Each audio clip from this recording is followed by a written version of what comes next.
third from the right-hand side, and Tinch on the near side. Cordell Tinch is pulling away. Tinch has done it. Cordell Tinch stunned everyone at the 2025 World Championships by destroying the 110-meter hurdles field. But what happened before that race is even more unbelievable. His path to the top was messy, painful, and nearly impossible. And it's the part no one saw coming. And now he's etched his name into the annals of history. He will always be remembered as a world champion. Just a few years ago, Tinch was nowhere near a track. In fact, in late 2022, he was selling cell phones and working at a toilet paper factory in Green Bay. A former football prodigy who gave it all up, he'd walked away from college athletics entirely. Burnout and academic issues drove him off the field and into the workforce. For 3 years, elite athletics weren't even in the picture. But here's where it gets wild. In just 2 seasons since returning to track, Tinch not only went pro, he torched the world's best to become the 110-meter hurdles world champion, clocking in at 12.99 seconds in Tokyo. And if that wasn't enough, he's now tied for 4th fastest hurdler in history, thanks to his blistering 12.87 earlier this year. Tinch grew up splitting time between Chicago and Green Bay, Wisconsin. In high school, he was a standout in nearly every sport he tried. He broke state records in triple jump, won multiple track titles, and still had time to chase his dream of playing in the NFL. That dream took him to the University of Minnesota on a football scholarship. But college sports weren't what he imagined. Disillusioned and burned out, he left Minnesota and transferred to Pittsburgh State. Due to transfer issues and the onset of the pandemic, Tinch couldn't compete. Eventually, he left school entirely, retreating from sports and returning home. That 3-year gap is what most would call the end of an athlete's career. In 2023, with the encouragement of his mother and close friend, Tinch decided to give track another shot. He returned to Pittsburgh State and immediately reminded everyone what they had forgotten. That year, he swept titles in the 60-meter hurdles and high jump at the NCAA DII Indoor Championships. Not just winning, but dominating, with 7 of the top 10 60-meter hurdles times in DII history. He didn't stop there. Outdoors, he clocked a wind-assisted 12.97 seconds in the 110-meter hurdles, making him the #2 collegiate hurdler of all time under any conditions. Then, in June 2023, he ran a record-breaking 12.96 at the Arkansas Grand Prix, eclipsing Grant Holloway's NCAA record. That's when the world took notice. After going pro mid-2023, Tinch's momentum was blunted by surgery that cost him a real shot at the 2024 Paris Olympics. He missed the team by 1 place at the U.S. Olympic trials, even though his time would have secured silver in Paris. It was a brutal setback, but Tinch wasn't done. By the start of 2025, it was clear he wasn't just coming back, he was taking over. He won the Diamond League opener in Xiamen, then set a meet record of 12.87 at Shanghai, putting him in the history books alongside Cuba's Dayron Robles. The message was clear. Tinch wasn't chasing the best. He was becoming the best. This season, Tinch didn't just show up, he showed out. He racked up wins at Zurich's Weltklasse, Lausanne's Atletissima, and the Kamila Skolimowska Memorial in Poland, among others. Even in the rain, he was running sub-13. And at the Diamond League final in Zurich, he clocked 12.92, equaling a meeting record from 1989.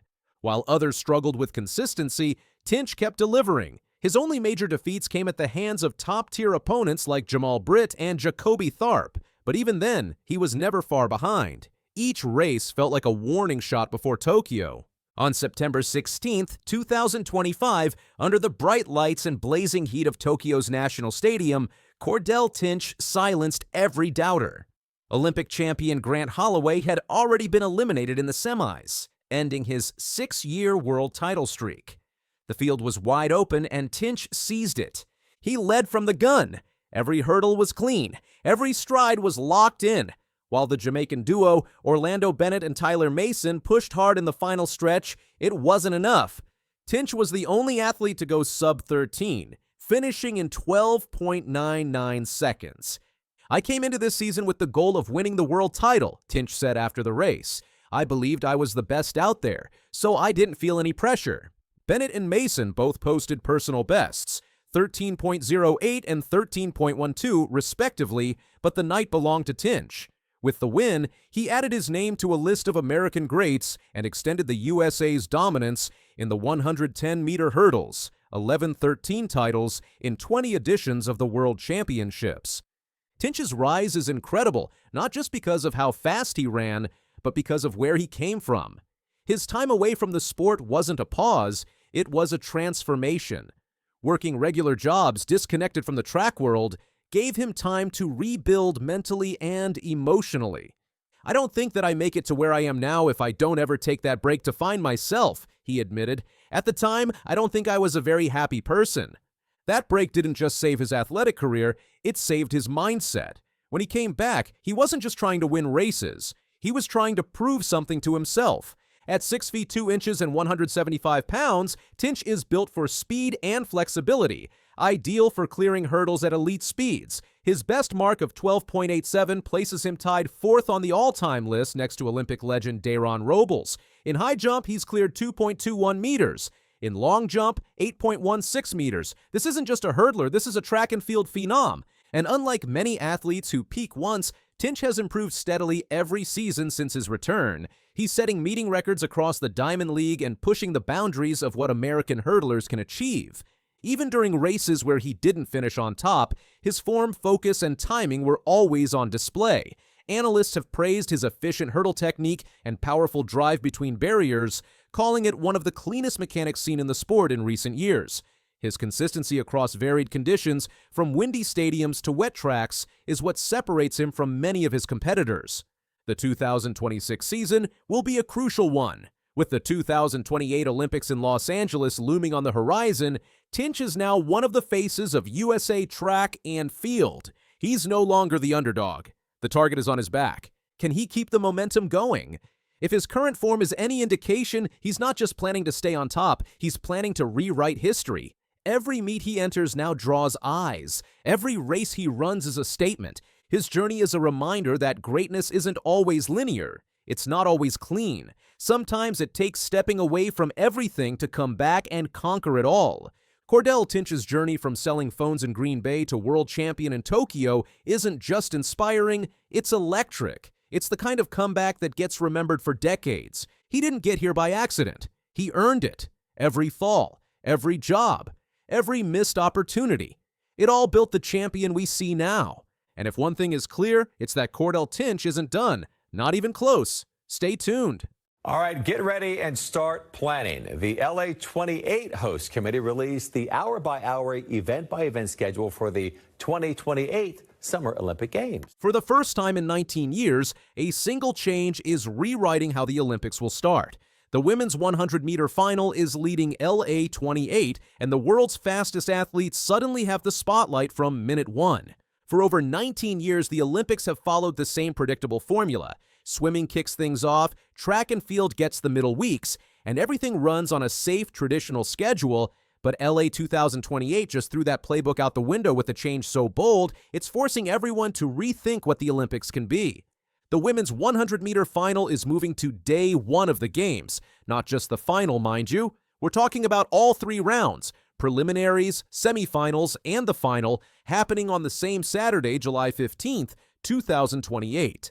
And if that doesn't sound revolutionary enough, this marks the first time in Olympic history that athletics will span the entire Games period, running from the opening day straight through to July 30th, when the men's marathon traditionally closes things out.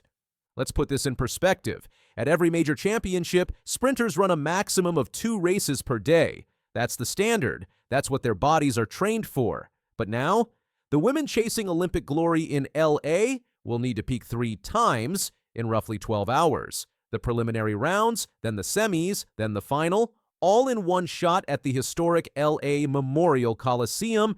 It's a completely different beast. And the athletics community? They're split right down the middle. Sha'Carri Richardson, the world and Olympic gold medalist, is absolutely fired up about it. Track and field is having its moment, and the road to LA 28 is about to be something special, especially for the women's sprints. The talent, energy, and competition, it's all going to shine. She's locked in on making history and inspiring the next generation with this spotlight moment. Britain's Dina Asher-Smith, who's won world gold and Olympic silver, sees the bigger picture. She said, "It will be an honor for the women's 100 meters to open the LA Games. It's such an exciting opportunity, celebrating the enduring legacy, strength, and global power of women's sprinting, exactly 100 years on from the first time women competed in Olympic track and field. That historical context is different. Exactly 100 years after women first stepped onto an Olympic track, they're now headlining the entire Games. But not everyone's celebrating. Caitlin Hutchison, a three-time NCAA All-American, didn't hold back on social media. She called out whoever approved this, asking which goofball thought this was a good idea. Her concern: the winning time could balloon to 11.02 seconds because of the physical toll of running 3 races in one day. To put that in context, the current world record is 10.49 seconds, set by Florence Griffith Joyner back in 1988. The reigning world champion Melissa Jefferson Wooden ran 10.61 in Tokyo this year, the 4th quickest time in history. So if Hutchison's prediction comes true, we're talking about significantly slower performances just because of the format. Here's where it gets interesting, though. Janet Evans, the LA 28 chief athlete officer and a 4-time Olympic swimming champion herself, says they did their homework. When they pitched this idea to athletes, the reaction was overwhelmingly positive. To be the preeminent event on the first night of competition in the historic LA Memorial Coliseum, when we presented it to the athletes that way, there was excitement. A majority of athletes said to me, "Just let me know. Let me know early, and I'll start training to run 3 100s in one day." And that's exactly what's happening. Athletes are getting 2.5 years advance notice to completely redesign their training. But the women's 100 meters is just the tip of the iceberg. This entire schedule is a middle finger to tradition. Swimming, which has opened the Summer Olympics for decades, is getting bumped to week 2. Why? Because it's happening at SoFi Stadium, the same venue hosting the opening ceremony, and they need time to convert it into a pool facility, the silver lining. For the first time in forever, swimmers can actually attend the opening ceremony instead of skipping it for an early morning race the next day. Day 1 isn't just about the sprinters, though. It's making history in multiple ways. We're getting the most women's finals in a single day in Olympic history, the Women's Triathlon Awards, the first medal of the Games. The men's 10,000 meters and women's shot put finals are also going down, and the men get their moment on day 2 with the 100-meter final. World Athletics President Sebastian Coe is calling this innovation at its best. He said, "We have landed on an athletics program that will start with a bang as our women's sprinters take center stage on day 1, and then the men's sprinters on day 2 to maximize and sustain global interest after the opening ceremony. It is a schedule that is both innovative but also honors tradition, with the men's marathon on the final day." And the numbers back up this push for equality. LA 2028 is bringing 50.5% of the total athlete quota allocated to women across 36 sports and 51 disciplines. Every single team sport will have equal or greater numbers of women's teams compared to men's for the first time ever. This isn't just lip service, it's a structural revolution. Sydney McLaughlin-Levrone is the reigning gold medal champion for the women's 400 hurdles. She is also training for the straight 400 meters, which Abrahamson says is absolutely amazing. The schedule is also designed for athletes to chase multiple medals. Potential doubles include the 100-meter and 200-meter, 800-meter and 1,500-meter, and 5,000-meter, and even long jump and triple jump. They're trying to create opportunities for modern athletes to match legends like Carl Lewis from the 1984 LA Olympics. Though some stars like Sydney McLaughlin-Levrone, the 400-meter hurdles world record holder, might get squeezed out since the 400-meter hurdles semifinals and 400-meter final are scheduled for the same day. Then there's Super Saturday on July 29th, day 15, featuring 26 finals across 23 sports in one day. It's going to be absolute madness for fans trying to keep up. Shauna Ferguson, LA 28's chief of sport and games delivery, emphasized that this schedule was built over months, factoring in athlete welfare, television windows, and local conditions like heat, tides, and sun angles for outdoor events. They even considered the welfare of horses competing in equestrian events. Weather considerations weren't just for athletes, but for fans attending these events too. The logistics are massive too. LA28 is planning to sell about 14 million tickets across 49 competition venues in 18 zones throughout the Los Angeles region, and even Oklahoma City public sales start April 2026, with registration opening in January. And here's something fans will love: they're using fixed pricing, not that controversial dynamic pricing that caused the Oasis ticket disaster. This will mark the third time Los Angeles has hosted the Olympics, following 1932 and 1984. And they're doing it sustainably. 77% of sessions will be staged in existing venues, with only 23% in temporary sites like the Sepulveda Basin and Long Beach. More than 90% of temporary materials will be reused or repurposed. The games will also feature new sports like flag football and squash, plus the return of cricket, lacrosse, and baseball softball. So who's stepping up to this challenge? Julian Alfred, the Paris 2024 100-meter champion, Melissa Jefferson Wooden, and Shaw Carey Richardson are the names everyone's watching. They'll need to find a completely new gear to conquer this format. No more spreading your energy across 2 days. It's one Saturday, 3 races, winner takes all at the LA Memorial Coliseum. The question isn't just who's the fastest anymore, it's who can be fast 3 times in one day when everything's on the line. But look at this from Jefferson Wooden. She's absolutely flying in the night sky of Tokyo. 21:69. A teenage donor in a hospital bed later outran the world. That contrast pulls you in fast. Melissa Jefferson Wooden turned pain, faith, and raw drive into a sprinting takeover that no one saw coming. Her rise forces you to look closer, because every win carries a deeper weight shaped by sacrifice, family, and grit. If you're enjoying this incredible story, make sure to like this video, subscribe to the channel, and hit that notification bell so you don't miss any future content. When Melissa Jefferson Wooden stepped onto the track at the World Athletics Championships in Tokyo 2025, she had 3 gold medals on her mind. The 24-year-old from the United States wasn't just there to compete. She was there to dominate. And dominate she did, securing titles in the 100 meters, 200 meters, and 4x100 meter relay, etching her name into sprinting history in a way few athletes ever have. But let's rewind for a second. After the Paris 2024 Olympics, where Melissa won bronze in the 100 meters, she sat down with her husband, Roland Wooden II, for a weekend getaway. He asked her a simple question. Are you okay? Are you ready for this year? What do you want out of this year? They grabbed a book, what Melissa calls their guide to the world, and Roland told her, whatever you're feeling, whatever you want to accomplish and achieve, put it in this book, and then one day we're going to be able to go back and look at it and see how far we have come. Fast forward to Tokyo, and Melissa reflected on that moment, saying, and now I'm sitting here today as a 3-time world champion. She's from Georgetown, South Carolina, a quiet coastal town with a population just over 8,400. Born on February 21, 2001, Melissa is the youngest of 6 children, raised by 2 preachers, Johanna and Melvin. At Carvers Bay High School, she played tenor saxophone in the marching band while winning state titles in the 100 meters, 200 meters, and 4x100 relay.